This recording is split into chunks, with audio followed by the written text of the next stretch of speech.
यहाँ से एक बात का अंदाज़ा लगाओ कि इमाम हुसैन वो थे कि जिनकी बात बिलाल ने टाली नहीं। सबकी बात टाली लेकिन उनकी बात नहीं टाली। लेकिन ये यजीदी कितने बदनसीब थे जो इमाम हुसैन की कोई बात नहीं माने। इमाम हुसैन ने मैदान करबला में 3 बातें कही थी कि यजीदियों 3 बातों में से कोई एक बात तुम मान जाओ। पहली बात तो यह है कि तुम लोगों ने खत देकर मुझे बुलाया तो मैं आया, उठा के झोला पलट दिया।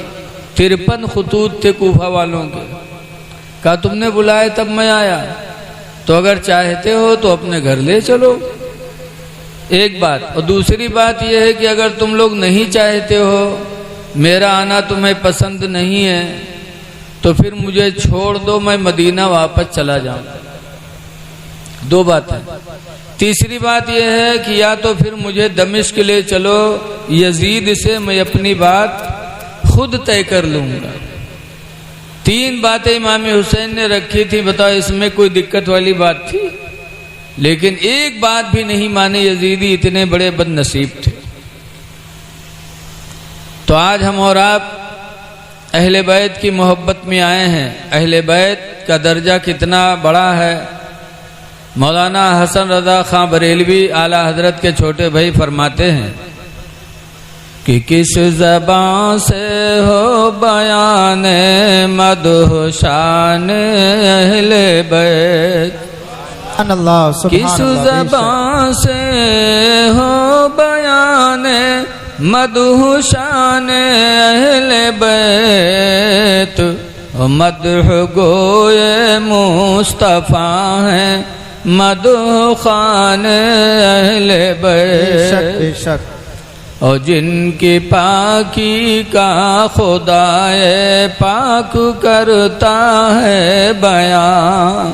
सुभान अल्लाह, सुभान अल्लाह। अहले बैत की पाकी अल्लाह ने कुरान में बयान किया। बेशक अल्लाह फरमाता इन्नमा युरीदुल्लाहु लियुज़हिबा अन्कुमुर रिज्सा अहलल बैत, बेशक अल्लाह अहले बैत से गंदगी को दूर करना चाहता है। वयुतहिरकुम ततहीरा, और तुमको खूब खूब पाक करना चाहता है। बेशक बेशक अहले बैत की पाकी कुरान में आई। लिहाजा ए लोगों, अहले बैत से मोहब्बत रखते हो तो तुम भी पाक रहा करो, पाको साफ रहा करो। अहले बैत इतना पाक थे कि कुरान में उनका तज़किरा आया, उनकी पाकी का। पाक रहा करो। खुदा जाने किस वक्त बुलावा आ जाए तो जाओ तो कम से कम पाको साफ होके जाओ। बेशक बेशक। हदीस पाक में अत्तुहूरु निस्फुल ईमान, पाक रहना आधा ईमान है। और पाक रहोगे तो खुदा के महबूब हो जाओगे। सुभान अल्लाह, सुभान अल्लाह। अल्लाह ने कुरान में फरमाया वयुहिब्बुल मुततहिरीन, अल्लाह ताला पाक रहने वाले लोगों से मोहब्बत फरमाता है। बेशक सुभान अल्लाह, सुभान अल्लाह। पाकी इंसान की फितरत में दाखिल। जैसे कोई के यहाँ मेहमानी में जाओ और के घर से छोट मोट लड़का निकले नानमोन, और साफ सुथरा अगर है तो हम लोग उससे मोहब्बत करते हैं जी। कभी गोदी में ले लेंगे, कभी चूमा ले लेंगे, कभी सर पे हाथ फेरेंगे अगर साफ सुथरा लड़का है तो। अगर कोई के घरे जाओ ये मेल लड़का निकले जी के बुल्लू बुल्लू नाखे बहात हो तो बताओ कि चुम्मा ली कोई है? पाकी इंसान की फितरत में दाखिल है। पाक रहा करो। आजकल हमारी बहुत सी माँ बहनें हैं, मदरसम जई हैं, कहीं है मौलाना साहब तने कुछ बनाए दो। पूछो कहा बात, तो कहे हमरे गुडवा कब्बा हमरे लंग निगाह है नहीं उठावत। बताओ महीना नहाई हो ना तो कोई निगाह उठे है? कब नहाई है? जब कहूँ मेलम जाए कोई, कहूँ तवाजा खाए जाए कोई।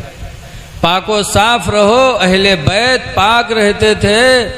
इमाम मौलाना हसन रजा खां बरेलवी फरमाते हैं कि किस ज़बान से हो बयान मदह शान अहले बैत, सुभान और जिनकी पाकी का खुदाए पाक करता है बयां। बेशक बेशक। जिनकी पाकी का खुदाए पाक करता है बयां।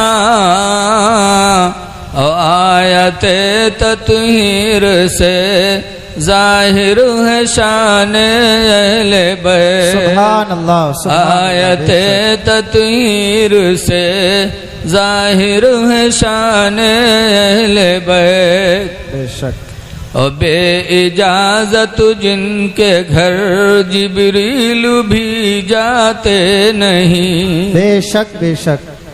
जिब्रील फरिश्तों के सरदार हैं, रसूल भी हैं।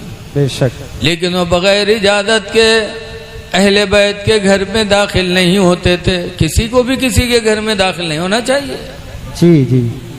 अल्लाह कुरान में फरमाता है, या अय्युहल्लज़ीना आमनू ला तदखुलू बुयूतन गैरा बुयूतिकुम।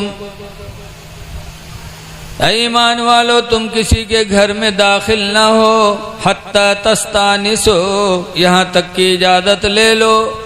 व तुसल्लिमू अला अहलिहा, और घर वालों पे तुम सलाम भी कर लो।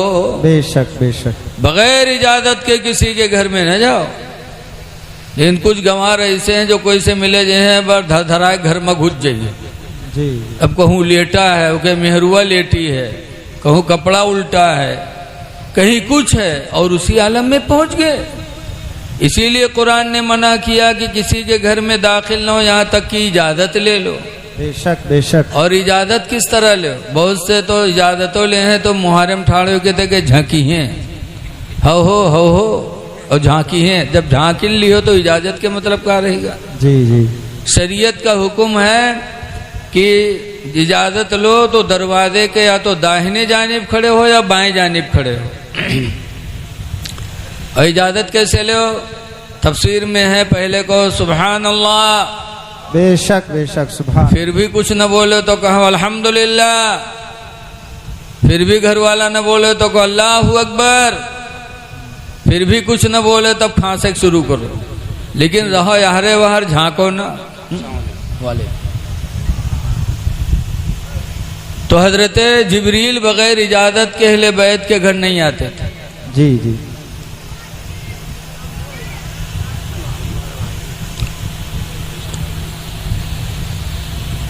इधर सुनते रहो और उड़ते रहो, इसलिए कि टाइम बढ़ता ही जा रहा है। रमजान शरीफ की 29 तारीख थी, ईद का चांद निकला। मदीने तैयबा में पूरी दुनिया में खुशी। हसन हुसैन फातिमा के पास आए, कहने लगे अम्मी ईद का चांद निकला है, सबके कपड़े बने हम लोगों के। तो फातिमा ज़हरा कहती हैं दर्जी के यहाँ तुम्हारे कपड़े हैं, आएंगे। आधी रात हुई, फिर कहते अम्मी अभी तक कपड़े नहीं आए।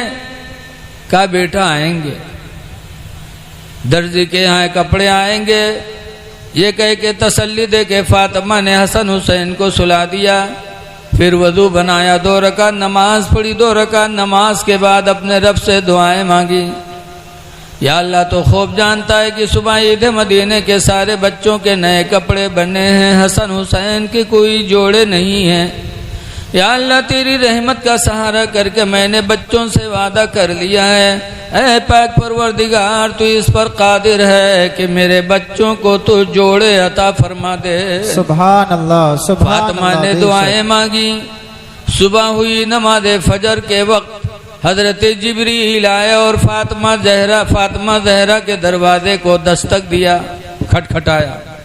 हजरत फातिमा पूछती हैं कौन? तो हजरत जिब्रील कहते हैं अहले बैत का दर्जी अहले बैत के जोड़े लेके हाजिर हुआ है। सुभान अल्लाह। सुभान। फातिमा ने दरवाजा खोला तो देखा हजरत जिब्रील हैं। इसीलिए मौलाना हसन रजा खान रहमा फरमाते हैं कि बे इजाजत जिनके घर जिब्रील भी जाते नहीं। बेशक बेशक। सुभान। बे इजाजत जिनके घर जिब्रील भी जाते नहीं। और कदर वाले जानते हैं कदर शान सुभान अल्लाह, सुभान अल्लाह, जिंदाबाद, कदर जिंदाबाद। वाले जानते हैं कदर शान अहले बैत। और सर कटाना घर लुटाना कोई उनसे सीख ले। बेशक बेशक। सर कटाना घर लुटाना कोई उनसे सीख ले। और जान आलम हो फिदाए खानदान अहले सुभान अल्लाह, बैत। सुभान अल्लाह। जान आलम हो फिदाए खानदान अहले बैत। औलाद में जो असर आता है वो माँ बाप का असर होता है। बेशक, माँ बाप जैसे होते हैं औलाद वैसे होती है। जी।